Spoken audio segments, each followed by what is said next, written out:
A las 09:23 horas del 14 de junio de 2025, el USS Princeton estaba realizando otra patrulla de libertad de navegación de rutina en el mar de China Meridional cuando su radar espía pintó algo que casi comenzaría la Segunda Guerra Mundial. Un destructor chino tipo 052 de que había estado merodeando a 200 kilómetros justo cuando de repente aceleró de 18 a 30 nudos en menos de 90 segundos. Sin que los estadounidenses lo supieran, el capitán del Yanchong acababa de recibir órdenes de Beijing. Intercepta a los estadounidenses y haz que parpadeen primero. Pero Beijing estaba a punto de aprender por qué desafiar a la Marina de los Estados Unidos en aguas abiertas sigue siendo una idea espectacularmente estúpida. El grupo de ataque del portaaviones Nitos que ves aquí había estado haciendo lo que los marineros estadounidenses han hecho mejor durante 75 años. Mantener abiertas las rutas marítimas más importantes del mundo para que las fábricas chinas pudieran vender sus productos electrónicos baratos a Best Buy. Estaban a 180 millas náuticas del territorio chino más cercano en aguas internacionales, donde $3,4 billones en comercio anual fluyen como un reloj.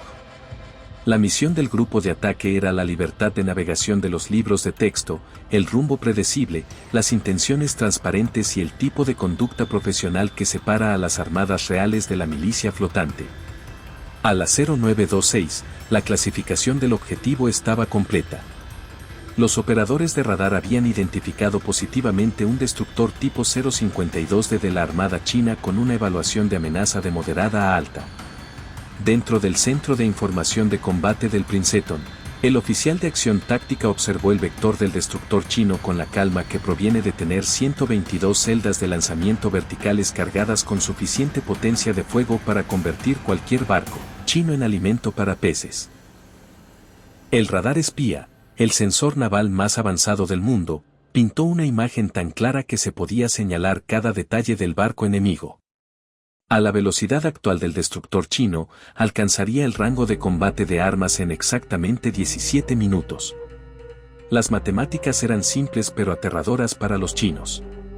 Sus misiles antibuque YJ-18 podían cubrir la distancia restante en menos de 4 minutos una vez lanzados, pero los SM-6 de Princeton en modo de superficie podían alcanzar unas 240 millas náuticas y aplastarlos como moscas. A las 09:29, el capitán quería saber la intención probable del barco chino. La respuesta era obvia.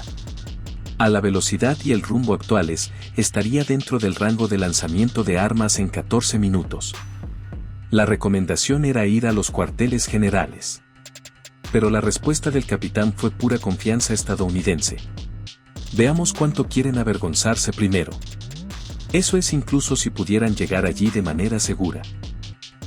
El mar de China Meridional estaba lleno de tráfico mercante. 46 embarcaciones comerciales en un radio de 50 millas. Todo depende de la presencia de la Marina de los Estados Unidos para garantizar un paso seguro. Un buque portacontenedores de bandera de Singapur cargado con semiconductores, un buque cisterna de GNL surcoreano por valor de $200 millones. Todo estaría en riesgo si Beijing lograra convertir las aguas internacionales en su piscina personal. Pero eso requeriría que realmente ganaran una pelea contra la Marina de los Estados Unidos, lo que no ha sucedido desde entonces.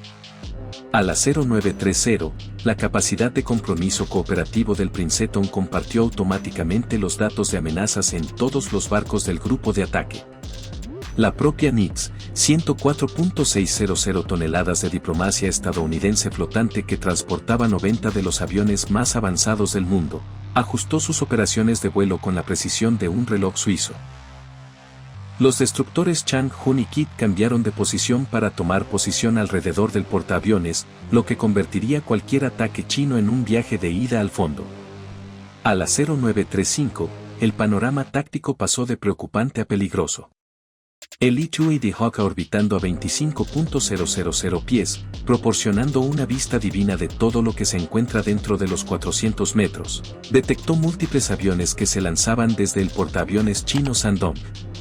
Las firmas de radar eran consistentes con las de los cazas J-15, que subían con fuerza y se dirigían hacia el sur, como si realmente tuvieran una oportunidad. Los controladores aéreos notaron de inmediato algo hilarante. Los J-15 estaban luchando por ganar altitud, probablemente debido a las limitaciones de combustible del sistema de lanzamiento de salto de esquí del que los chinos estaban tan orgullosos. Un minuto después, los operadores de sonar agregaron la pieza final del rompecabezas de coordinación de China. Detectaron un posible contacto sumergido a 80 millas náuticas de distancia. Una firma acústica consistente con un submarino eléctrico diésel tipo 039. La parte divertida, la cosa estaba haciendo ruido como un tren de carga. Cualquier tripulación de submarino competente se habría sentido mortificada. Los chinos no solo estaban siendo agresivos. Estaban orquestando una campaña de intimidación multidomain con equipos que pertenecían a un museo. Barcos de superficie de la década de 1990. Aviones de transporte que no podían transportar una carga completa de armas y submarinos tan ruidosos que bien podrían estar transmitiendo su posición en la radio AM. Era acoso de manual, del tipo que solo funciona si tu objetivo es demasiado débil o está demasiado asustado para defenderse. Desafortunadamente para Beijing, simplemente desafiarían a la armada equivocada en el océano equivocado. La Marina de los Estados Unidos había estado perfeccionando el dominio de las aguas azules desde 1914, y estas fuerzas chinas estaban a punto de recibir una lección gratuita de por qué la armada estadounidense reinaba suprema. A las 0937, la cubierta de vuelo del USS Nend estalló en un caos controlado que solo los portaaviones estadounidenses han dominado realmente. Fa-18 Super Hornets de BFA-14 Top Hatters salió disparado de las catapultas a intervalos de 45 segundos. Un ballet de precisión del que dependían los transportistas chinos de los ineficientes saltos de esquí solo podía soñar con igualar. El vapor salía de las vías de la catapulta mientras la aviación naval estadounidense hacía lo que mejor sabe hacer, proyectar poder. La primera división de Super Hornets subió a 15.000 pies. Sus ANAC-79 radares ASA ya pintan los J-15 entrantes en el alcance máximo. El desajuste tecnológico fue casi injusto. Los módulos de transmisión y recepción del APG-79 podían rastrear docenas de objetivos simultáneamente, mientras que el radar escaneado mecánicamente del J-15 se movía de un lado a otro como un faro que transmitía su posición a cualquiera que escuchara. Los J-15 luchaban por la altitud, un doloroso recordatorio de las limitaciones de los saltos de esquí de Shandong. Sin catapultas, se lanzaron con cargas reducidas de combustible y armas. Estaban escalando con fuerza para obtener una ventaja energética, pero quemando combustible a un ritmo más rápido. Mientras tanto, los cazas estadounidenses se lanzaron con todo el peso de combate, tenían combustible de sobra y llevaban manos clasificadas como para todos. Sin embargo, la carga de armas y combustible era solo la ventaja que los chinos podían ver físicamente. Todos los F-18 se conectaron a través del enlace 16, compartiendo datos de sensores en tiempo real. Cuando un avión vio algo, todos lo vieron. Los pilotos chinos, mientras tanto, confiaban en comandos de voz y sensores individuales, como luchar contra un equipo de red con los ojos vendados. La brecha tecnológica no se midió en años, sino en décadas. Los E-18G Growlers entraron en la pelea sin disparar un tiro. Estas variantes de guerra electrónica llevaban cápsulas de interferencia ALQ-9 que podían freír la electrónica enemiga a 100 millas de distancia. A medida que establecían sus órbitas de interferencia, las comunicaciones chinas comenzaron a fragmentarse. En las pantallas de radar chinas, los contactos fantasmas se multiplicaron. Los combatientes estadounidenses aparecieron y desaparecieron, se multiplicaron y se fusionaron. Lo que parecían 4 F-18 se convirtieron en 12, luego en 20. Las cerraduras de radar se rompían y se reformaban constantemente. Los pilotos del J-15 se encontraron luchando contra fantasmas mientras las amenazas reales maniobraban sin ser vistas. Los estadounidenses ejecutaron una extensión táctica llamada Muro, una formación defensiva perfeccionada durante décadas. Una cabina alta a 35.000 pies, mediana a 25.000 y baja a 15.000. Múltiples zonas de compromiso superpuestas, apoyo mutuo y ningún lugar al que los chinos puedan ir sin entrar en el sobre de armas de alguien. Los estadounidenses tenían a los chinos en un vicio 3 veces. La formación china, por el contrario, permaneció agrupada, una necesidad cuando sus enlaces de datos no pueden soportar operaciones distribuidas. Tenían que mantener el contacto visual para coordinarse, lo que los hacía predecibles y vulnerables. Sus J-15 pueden verse impresionantes en los carteles de propaganda, pero en combate real, volaban antigüedades contra la guerra del siglo XXI. A la 0943, la Junta de Remache RC-135B proporcionó inteligencia crucial. Este derivado del Boeing 707 había estado perforando agujeros en el cielo durante 6 horas. Es un equipo de inteligencia electrónica que cataloga todas las emisiones chinas. Los lingüistas de mandarín a bordo estaban teniendo un día de campo. Darkstar confirma que los pilotos chinos solicitan permiso para maniobras agresivas. Repito, están pidiendo autorización para zumbar nuestros barcos. Los chinos estaban escalando, pero primero pedían permiso. Los pilotos estadounidenses entrenados para tomar la iniciativa encontraron esto bastante divertido. Para cuando Beijing aprobara algo, la situación táctica habría cambiado 3 veces. Mientras tanto, los sistemas de defensa de Princeton rastrearon cada amenaza con precisión mecánica. Su radar espía, capaz de rastrear objetos del tamaño de una pelota de béisbol a más de 165 millas, hizo que el destructor chino pareciera una puerta de granero. Las soluciones de control de incendios se actualizaron continuamente y pronto pareció que podrían ser útiles. A las 0947 horas, el Honan cruzó una línea que habría desencadenado represalias inmediatas de cualquier otra armada. Su matriz en fase tipo 346A. El radar dejó de buscar y se fijó en el USS Nimitz con seguimiento de calidad de control de fuego. En la guerra naval, esto está a un suspiro de lanzar misiles, el equivalente electromagnético de apuntar un arma cargada a alguien. Dentro del CIC de Princeton, la respuesta fue inmediata pero mesurada disciplina estadounidense. Entrenado a través de innumerables ejercicios se mantuvo firme. Los chinos estaban apostando a la moderación estadounidense contra su agresión. Estaban a punto de aprender que la moderación no significaba incapacidad. Los propios radares de control de fuego del Princeton permanecieron en espera. Sus 122 celdas de lanzamiento verticales contenían suficiente potencia de fuego para enviar al Yanchon al fondo en segundos. Misiles SM-6 que podían alcanzar 240 kilómetros y SM-2 en modo superficie.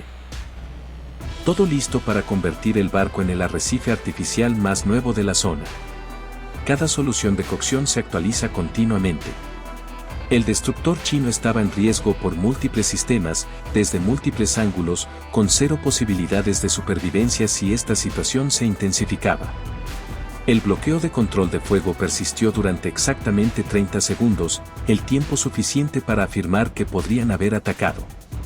No lo suficiente como para desencadenar medidas de autodefensa estadounidenses. Fue una agresión coreografiada, pero contra el oponente equivocado.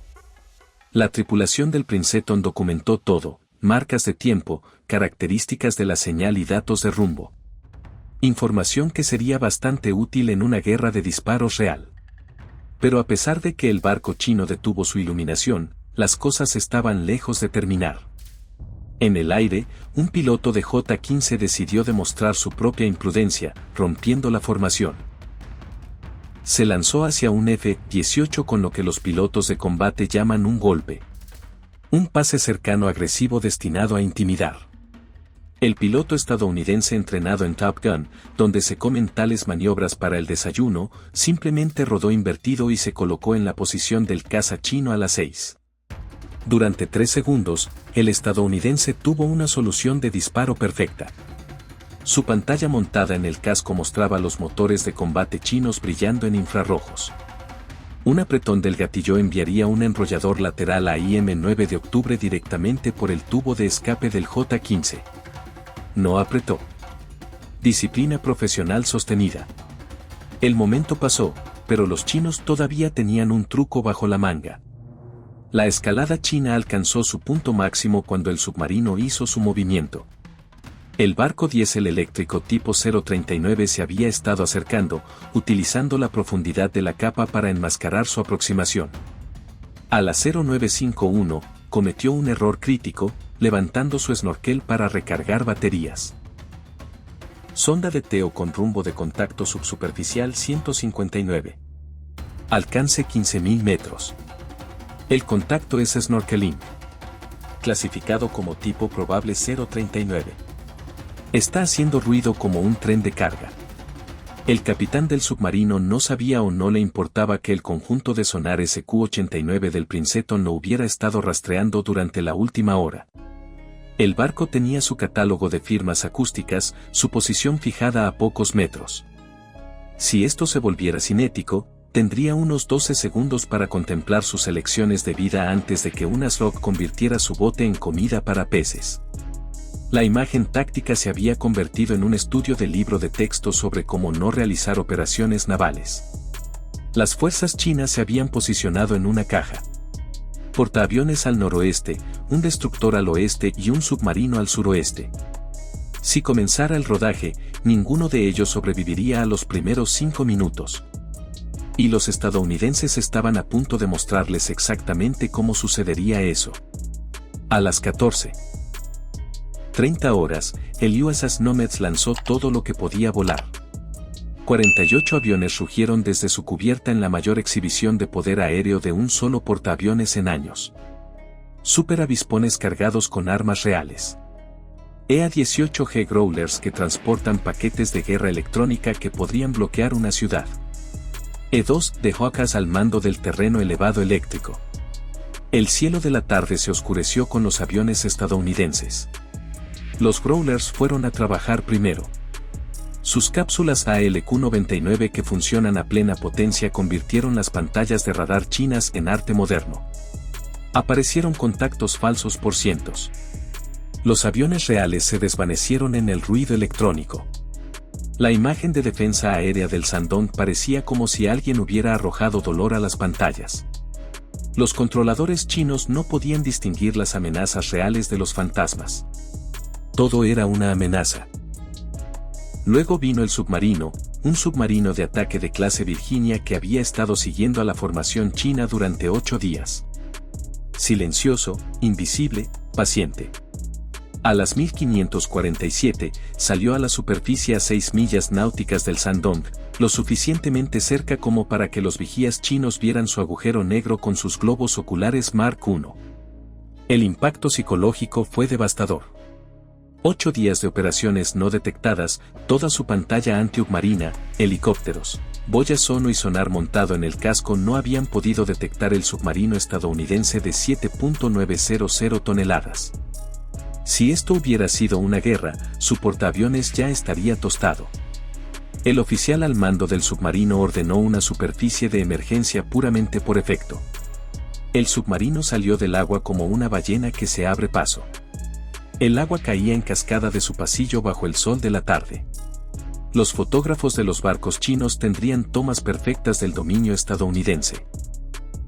Después de unos 90 segundos, tiempo suficiente para ser vista, fotografiada e informada, se deslizó de nuevo bajo las olas. El mensaje era claro. Somos dueños del dominio submarino. De vuelta en el aire, los cazas estadounidenses demostraron ACM, maniobras de combate aéreo, a expensas de los cazas chinos cada vez más desesperados. Los J-15, ya con poco combustible de sus lanzamientos de salto de esquí y un duro ascenso a la altitud, se encontraron incapaces de igualar a los estadounidenses turno por turno. Cada compromiso terminó de la misma manera. Cazas estadounidenses en posición de tiro, cazas chinos defensivos y quemando combustible precioso. Uno por uno, los cazas chinos se despegaron y regresaron a Shandong con tanques casi vacíos. Su resistencia en combate se había agotado en intentos infructuosos de igualar las capacidades estadounidenses. Aterrizaron con combustible de emergencia. Algunos probablemente vieron la luz del bingo que solo habían visto antes en simuladores. En 1623, el grupo de ataque de portaaviones del Shandong comenzó su retirada. Las comunicaciones oficiales chinas hablaban de completar los ejercicios programados, pero todos sabían la verdad. Habían venido a demostrar el poder naval chino, a intimidar la navegación legal, a reclamar aguas que no les pertenecían. En cambio, habían recibido una lección sobre por qué el mar de China Meridional es el sexto gran lago de Estados Unidos. Hasta ahora,